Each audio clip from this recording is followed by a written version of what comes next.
Hikmah. Pertanyaannya dok, bagaimana tata laksana rinitis alergi untuk balita dok? Dan pemilihan anti alergi untuk balita. Silakan dok. Ya, terima kasih Pak Ismanto, terima kasih atas pertanyaannya. Jadi sebetulnya tadi konsep untuk tata laksana itu sebetulnya sama dengan anak-anak, balita gitu. Cuma mungkin yang disesuaikan adalah dosisnya. Tadi mungkin kalau Ibu Jovita bilang tadi ya di slide-nya misalnya di bawah 30 kilo itu misalnya 5 mg gitu. Ada juga yang per tahun misalnya 2 sampai 5 atau sampai 6 tahun itu 5 mg. Setelah itu baru 10 mg setelah itu. Nah, tentu saja kalau pada anak ya, kalau minum obat itu rasanya pasti rasa yang diperhitungkan ya.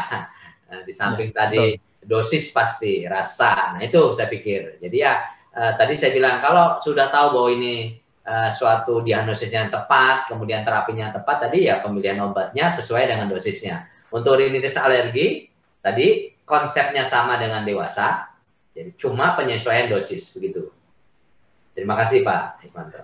Baik dokter. Jadi salah satu kunci mungkin ya bisa memberikan obat kepada anak mungkin dengan minuman seperti jus buah gitu. Tapi mungkin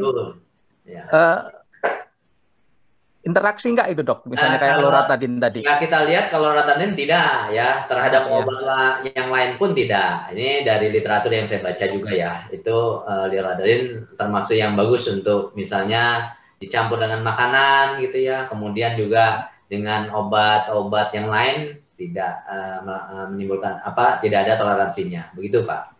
Baik. Terima kasih Dr. Widayat. Kembali kita kepada sejawat apoteker Jovita. Ini ada pertanyaan dari sejawat Islamiyah Nida Rahayu. Bagaimana cara kita konsultasi ke dokter jika ada salah seorang dokter di wilayah saya menuliskan resep sama-sama mungkin anti alergi ya, CTM 3 kali sehari sebanyak 20 tablet dan loratadin 3 kali sehari sebanyak 20 tablet agar kita tidak dianggap mengintervensi dokter. Enggak, mungkin sejawat Jovita. Untuk sebelumnya mungkin ini konsultasi juga dulu nih dengan dokter Widayat tuh, kalau misalnya kita pemberian bersamaan CTM sama loratadin mah kayaknya agak berlebihan ya dok, atau bagaimana dok? Mubazir Bu ya. Mubazir ya dok ya. Tapi gini ya kan kita tahu ya kalau misalnya kita menuliskan resep atau memberikan ke pasien, selalu kita pertama tuh tahu ya indikasinya apa, kontraindikasi apa, toleransi apa. Harusnya dokter umum pun ya itu dibekali oleh pengetahuan seperti itu gitu ya. Jadi agak mohon maaf agak tidak lazim kalau tadi ya diberikan dalam satu itu. Nah sekarang tergantung apotekernya bagaimana pendekatan ke dokter ya. Kalau saya sih kalau murid saya ya saya bilangin nih mohon maaf ya ini jangan begini gitu kalau saya ya. Tapi kan kalau apoteker pasti ada etikanya mungkin ya Bu ya. Betul gitu ya. Iya. Setuju banget ya dok. Jadi tadi rekan apoteker Islamiyah dari dokter Widayat saja sudah bilang bahwa sama ya, kita sepaham bahwa ini mah berlebihan gitu. Jadi nggak apa-apa Bu, silahkan komunikasikan. Tadi seperti dokter Widayat bilang, tentu komunikasi penting sekali. Kalau bisa memperkenalkan diri dulu gitu ya, jadi nggak ujuk-ujuk lah gitu kalau kata orang Sunda mah, nggak ujuk-ujuk. Jadi kita perkenalkan diri dulu, saya apoteker ini dari apotek ini, kebetulan ada pasien dokter datang kepada saya, boleh saya konfirmasi sedikit gitu. Jadi nanti kita akan, apalagi kalau itu adalah dokter yang ada di klinik di sekitar apotek kita, pasti kita akan berinteraksi banyak dong ya dengan dokter itu. Jadi justru hal-hal seperti ini kita bisa jadikan juga suatu itu yang baik, kesempatan, opportunity yang baik untuk justru membangun relasi dengan dokter. Malah nanti bagus dong kalau habis itu dokternya perginya ke ini sana aja tuh, ke apotek sana aja, apotekernya ngecek dulu kok, nggak langsung ngasih obat. Nah kayak gitu. Jadi memang komunikasi harus dijalin dulu sih ya Bu ya. Jadi nggak langsung ujuk-ujuk nembak, dok ini gimana kok 2 gitu. Ya siapapun pasti nggak enak lah ya. Mau dokter, mau kita apoteker juga pasti nggak enak seperti itu. Jadi nggak apa-apa dikomunikasikan sedikit demi sedikit. Saya pun kerja di rumah sakit butuh waktu untuk membangun komunikasi itu dengan dokter sampai akhirnya nanti kita enak-enak aja. Kalau tujuan kita sama-sama adalah patient safety, kalau tujuan kita adalah sama-sama memang yang terbaik untuk pasien, saya rasa nggak ada salahnya sih, Bu. Gitu. Ya, yang pasti terima dicoba kasih. dulu, tadi kata seperti Dokter Widayat. Pendekatannya tetap rasionalitas ya, sejawat Jovita. Jadi rasionalitas penggunaan obat lah, tetap itu menjadi untuk kepentingan pasien. Itu saya kira itu malah upaya kita untuk membangun satu membridging sebuah komunikasi dengan dokter-dokter yang mungkin ada di sekitar pelayanan tempat pelayanan kita.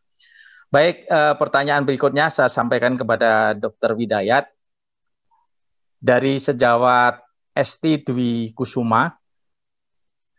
Ada kerabat yang sering bentol-bentol ketika malam hari dan makin membesar bentolnya bila hawanya makin dingin. Biasanya memang minum antihistamin, loratadin untuk mengatasi bentolnya itu.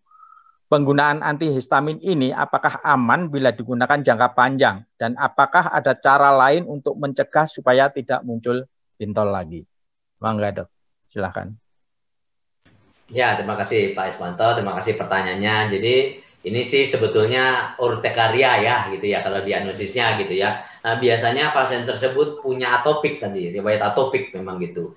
Yaitu sebetulnya sama konsepnya, bagaimana menghindari itu terjadi ya reaksi alergi tadi terjadi biasanya ada pemicunya gitu, ada pajanannya gitu. Jadi avoidance alergen itu penting. Memang susahnya ngenalin alergennya itu biasanya gitu. Nah, yang paling sering sih masalah alergen ya biasanya kalau inhalan itu misalnya debu ya. Jadi biasanya ketungau, ada kutu debu yang nggak terlihat mata. Kemudian juga mungkin bulu-bulu sekarang lagi karena pandemi ya suka miara kucing, anjing gitu ya. Seperti itu, ada serpihan bulu-bulu atau yang lain yang kita mesti perhatikan. Nah, terus jangan lupa juga tadi dingin misalnya. Dingin juga mempengaruhi. Jadi dingin bukan alergen ya, tapi hipersensitivitas. Nah, yang juga memicu biasanya suasana ngerokok. Nah, itu dia. Asap rokok itu sangat mempengaruhi sekali gitu.